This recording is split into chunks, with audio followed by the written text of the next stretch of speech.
السلام علیکم ورحمۃ اللہ وبرکاتہ۔ مفتی عبدالواحد قریشی، ان کا یہ کہنا ہے کہ حضور نبی پاک علیہ الصلاۃ والتسلیم کو علم غیب عطا نہیں کیا گیا ہے۔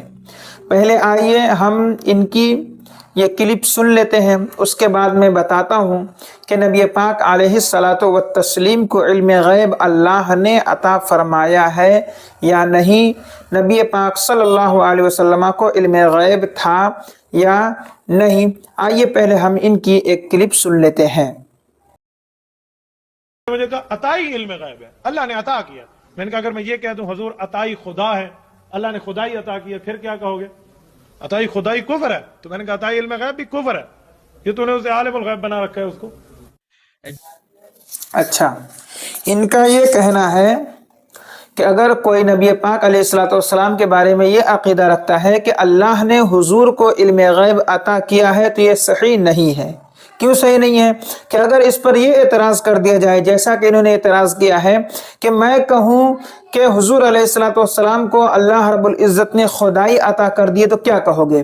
تو ان کا کہنا یہ ہے کہ اگر ایسا اعتراض اور سوال میں کروں تو جو لوگ مخالف ہیں، یعنی جو ہمارا مخالف ہے، عبدالواحد قریشی کا مخالف ہے، ان کا مخالف کون ہے؟ جو علم غیب عطائی مانتے ہیں، تو ان لوگ کا یہ کہنا ہوگا کہ یہ تو کفر ہو جائے گا۔ تو بلا شبہ یہ کفر ہوگا، کیونکہ خدائی عطا کی نہیں جا سکتی کسی کو، کیونکہ اللہ تو ایک ہی ہے، اس کی ذات ایک ہی ہے، ٹھیک ہے؟ تو خدائی عطا نہیں کی جا سکتی ہے۔ ہاں، اللہ رب العزت جو واجب الوجود ہے، اس کی بعض صفتیں وہ ہیں جو اللہ نے خود بندوں کو عطا کی ہیں، تو جو چیز عطا کی جا سکتی ہے وہی مانی جائے گی، اور جو چیز عطا نہیں کی جا سکتی ہے وہ چیز نہیں مانی جائے گی۔ تو اللہ واجب الوجود ہے، اس کی خدائی خود ذاتی ہے، اور اس کا جو کچھ بھی وہ سب ذاتی ہے، تو وہ عطا نہیں کرے گا جو خود اس کی ذات ہے اور اس کی جو خدائی ہے۔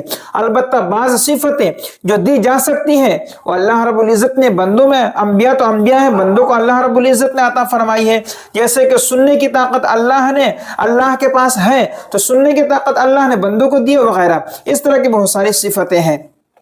تو آئیے ان کا جو اعتراض ہے کہ نبی پاک علیہ الصلوۃ والسلام کو علم غیب نہیں ہے، ہم دیکھتے ہیں کہ کیا حقیقت میں ان کی یہ بات صحیح ہے یا غلط ہے۔ تو میں خلاصے کے طور پر کہہ دوں کہ ان کا جو کچھ کہنا ہے کہ نبی پاک علیہ الصلوۃ والسلام کو علم غیب نہیں ہے، یہ بالکل غلط ہے، اور صحیح کیا ہے کہ نبی پاک علیہ الصلوۃ والسلام کو علم غیب اللہ نے عطا کی ہے۔ آئیے اب ہم دلیل کے ساتھ بات کرتے ہیں۔ سب سے پہلے ہم یہ جانیں گے کہ علم غیب کہتے ہیں کسے، اور علم غیب کی کتنی قسمیں ہیں، پھر آگے ہم اور دیکھتے ہیں دلیل کے ساتھ کہ حضور علیہ الصلوۃ والسلام کو علم غیب دیا گیا ہے۔ دیکھیے، علم غیب کی جو تعریف ہے وہ یہ ہے، هو ادراک ما غاب عن الحواس مما لا يدرك الا باعلام اللہ تعالی۔ اس کی تعریف میں کہا گیا کہ علم غیب وہ ہے، ان چیزوں کا جاننا ہے جو حواس سے غائب ہو، ٹھیک ہے، جن کا ادراک حواس سے نہیں کیا جا سکتا ہے، جن کو جانا نہیں جا سکتا ہے، ٹھیک ہے، الا یہ کہ اللہ رب العزت بتا دے۔ یعنی جو چیزیں حواس سے نہیں جانی جا سکتی ہیں اور وہ اللہ رب العزت بتا دے تو اسی کو علم غیب کہتے ہیں۔ ابھی جو حواس ہے وہ کسے کہتے ہیں، وہ ذرا سماعت کر لیجئے۔ حواس کی 5 قسمیں ہیں۔ نمبر 1 حس باصرہ، نمبر 2 حس سامعہ، نمبر 3 حس شامہ، نمبر 4 حس ذائقہ، نمبر 5 حس لامسہ۔ یعنی کسی بھی چیز کے بارے میں اگر آپ کو جانکاری لینی ہے تو یہ 5 چیزیں ہیں جو اللہ نے انسان کو دی ہے، ان 5 چیزوں کے ذریعے انسان دوسری چیز کو جانتا ہے۔ اور اب وہ چیزیں جو ان 5 چیزوں سے، ان 5 حواس سے نہیں جان سکتے ہیں، اسی کو علم غیب کہتے ہیں، اور وہ صرف اللہ رب العزت کی عطا سے ہی ہے۔ اور جو چیزیں ان 5 حواس سے نہیں جانی جا سکتی ہیں تو وہ اللہ رب العزت جب بتائے گا تو اسی کو ہم علم غیب کہیں گے۔ اور اگر ان 5 چیزوں میں سے کسی سے بھی آپ جان لیں تو آپ اس کو علم غیب آپ نہیں کہیں گے، ٹھیک ہے۔ اب ہم تو علم غیب کی تعریف سن لیے، اب آئیے ہم دیکھتے ہیں کہ قرآن سے اللہ رب العزت نے نبی پاک علیہ الصلوۃ والسلام کو جو علم غیب عطا فرمایا ہے اس کی دلیل، ٹھیک ہے۔ علم غیب کی پہلے اقسام دیکھ لیجئے. علم غیب کی دو قسمیں ہیں، ذاتی اور عطائی. جو میں نے آپ کو بتا دیا کہ ذاتی علم جو اللہ رب العزت کو خود بالذات ہے، اور عطائی علم غیب جو نبی پاک علیہ الصلوۃ والسلام کو ہے، جو اللہ رب العزت نے عطا فرمائی ہے. علم غیب ذاتی کے بارے میں قرآن شریف کی دلیل ہے، قل لا يعلم من في السماوات والارض الغیب الا اللہ. ٹھیک ہے، سورہ نمل کی آیت ہے. اللہ رب العزت فرماتا ہے کہ اے محبوب صلی اللہ علیہ وسلم آپ بندوں سے فرما دیجئے کہ زمین و آسمان میں جو کچھ ہے وہ سب کا سب علم اللہ رب العزت کے پاس ہے اور اللہ کے علاوہ کسی کو نہیں ہے. یہ ذاتی علم کے بارے میں ہے. ٹھیک ہے. اب عطائی علم جو اللہ رب العزت نے انبیاء کرام کو عطا فرمایا. ٹھیک ہے، اور یہی علم غیب کی ہم بات کرتے ہیں. اسی علم کی بات کرتے ہیں جو اللہ نے اپنے انبیاء کو دی ہے، اور یہی علم نبی کے لیے ثابت ہے، یعنی علم غیب. ٹھیک ہے. نبی پاک علیہ الصلوۃ والسلام کے بارے میں دیکھیے دلیل، عالم الغیب فلا یظہر علی غیبہ احدا الا من ارتضی من رسول. ٹھیک ہے، اللہ رب العزت فرماتا ہے قرآن مقدس میں کہ علم غیب کی جانکاری کسی کو بھی نہیں ہے سوائے اس کے کہ جس کو اللہ رب العزت بتا دے. اور ہم بھی یہی مانتے ہیں کہ اللہ نے نبی کو بتایا ہے تو نبی کو علم غیب ہے، ورنہ پھر تو کسی کے پاس نہیں ہے. ٹھیک ہے. دوسری دلیل، وَعَلَّمَكَ مَا لَمْ تَكُنْ تَعْلَمْ. اور اللہ رب العزت نے نبی پاک علیہ الصلوۃ والسلام کو سب کچھ سکھا دیا. ٹھیک ہے، جو حضور علیہ الصلوۃ والسلام نہیں جانتے تھے. ظاہر سی بات ہے جس چیز کا علم نہیں ہوگا وہی چیز دی جائے گی، اور جو غیب کی باتیں ہیں اللہ نے نبی کو عطا فرما دی، جو کچھ ہو چکا ہے جو نہیں جانتے تھے. ٹھیک ہے.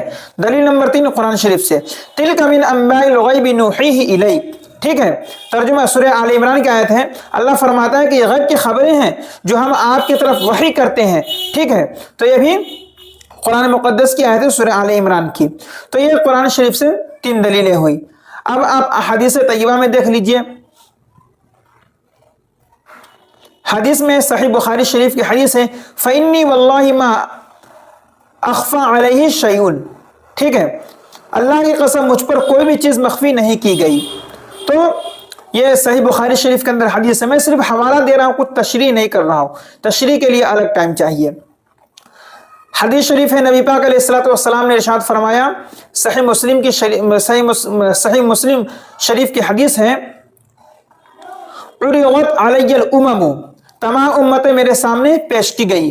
ٹھیک ہے. یہ مستقبل و ماضی دونوں کا علم دیا گیا ہے اس میں. ٹھیک ہے. تیسری حدیث ہے، اوتیت مفاتیح الغیب. ٹھیک ہے، مجھے علم غیب کی کنجیاں عطا کی گئی. ٹھیک ہے. تو یہ 3 دلیلیں احادیث طیبہ ہوئی. تو میرے کہنے کا مطلب یہ ہے کہ جو لوگ یہ کہتے ہیں کہ نبی پاک علیہ الصلوۃ والسلام کے پاس علم غیب نہیں ہے، وہ غلط کہتے ہیں. اس مختصر سی ویڈیو میں پوری دلیلیں نہیں دی جا سکتی ہیں، صرف بنیادی باتیں بتائی گئی ہے کہ نبی پاک علیہ الصلوۃ والسلام کو علم غیب ہے یا نہیں، اور ہے تو اس کی دلیل کیا ہے. تو خلاصہ یہ ہوا کہ علم غیب حضور کو عطائی ہے، اور وہ ہے اس کی چند دلیلیں اور چند بنیادی باتیں آپ کو یہاں پر میں نے بتا دی ہیں. تفصیل کے لیے اس کا الگ وقت ہوتا ہے، اور اس کے لیے کتب بینی کرنی پڑے گی، اور اس میں آپ کو مطالعہ کرنا پڑے گا. ٹھیک ہے. تو اس بات کو آپ یاد رکھیے، اور یہ عقیدہ رکھیے کہ اللہ رب العزت کا جو علم غیب ہے وہ ذاتی ہے، اور نبی پاک علیہ الصلوۃ والسلام کے پاس جو علم غیب ہے وہ عطائی ہے، جو اللہ نے عطا کی ہے. اور اس کا ثبوت کیا ہے؟ جو میں نے بنیادی بات آپ کو بتائی وہ یہ ہے، اور اس کے علاوہ دیگر کتب میں بھی اس کا ثبوت موجود ہے. السلام علیکم ورحمۃ اللہ وبرکاتہ.